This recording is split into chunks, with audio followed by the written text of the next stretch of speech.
Lepas ni korang dah tak perlu nak drill lagi dinding korang sebab berabuk kan. Lagi satu lambat. Korang boleh ambil ni. Apa yang korang akan dapat dalam ni. Dia bagi satu dia punya box ni. Okey ni dia bagi satu dia punya manual ni. Dia ada bagi dia punya glove. Ni dia punya bullet dia. Ni alat untuk servis. Dia punya plug dengan dia bagi Google ni. Dengan minyak servis ni. Cara nak guna dia korang jangan masukkan je.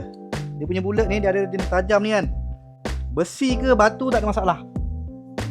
Kita jangan letak apa tu kita pumpkan Okey, dia melekat tu guys. Nampak tu. Aku baru gun satu je dia dah melekat dah. Kita akan gun sebelah dia pula. Lepas tu korang kena keluarkan dulu dia punya isi dia. Okey, ni dia dah buang. Korang boleh reload, masukkan yang baru. Kita akan buat kiri dengan kanan. Yang ni ada lubang, kita akan tembak yang tak ada lubang Tak ada masalah guys. 2 kali pump, korang dah boleh ikat korang punya bracket ni dekat dinding. Dekat mana korang dapatkan nail gun ni memudahkan urusan korang. Tak perlu lagi nak drill-drill, berhabuk, masuk hidung ni kan. Korang boleh tekan link kat bawah.